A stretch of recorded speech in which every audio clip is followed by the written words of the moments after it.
Paolo Basile decidía de manera casi unilateral fulminar Noticias 4 para cambiar el modelo televisivo de la segunda cadena de Mediaset. Y en teoría suplir la falta de información arrancando un nuevo formato informativo evolucionado en un programa a caballo entre España Directo y una morbosa crónica negra de sucesos próxima a la telebasura. Al margen de la crítica televisiva que luego abordaremos en Periodista Digital, los resultados en cuanto a audiencia han sido sencillamente catastróficos y hacen vaticinar todo un terremoto en Mediaset. 4 al día, de Carme Chaparro, no ha podido arrancar de peor manera. 4 al día ha empeorado, y ya es decir, la audiencia de los informativos de la cadena que Basile precisamente se cargaba por sus malos resultados en SARE.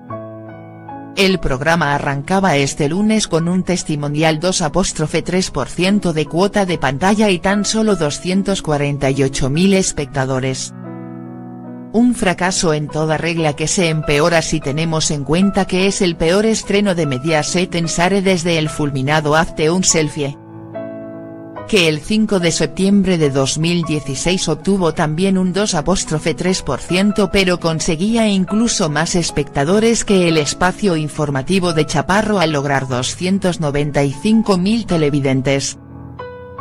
En miles de espectadores solo fue peor otro experimento informativo de Paolo Basile en el lejano 1 de octubre del año 2012 llamado La Tarde de Noticias 4, que registraba un ridículo 1,6% de cuota de pantalla y solo 139.000 telespectadores.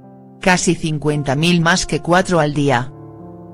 La realidad es que el capo Basile esconde tras este nuevo fracaso su deseo real, tal y como apuntan a Periodista Digital fuentes próximas a la cadena, que no es otro que externalizar completamente la redacción y acelerar un importante número de despidos en Mediaset que podría rondar el centenar.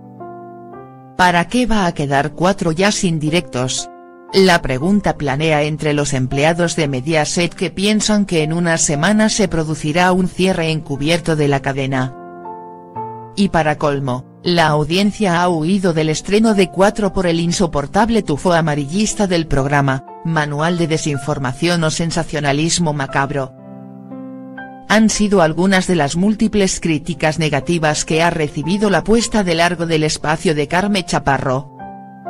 Peor imposible.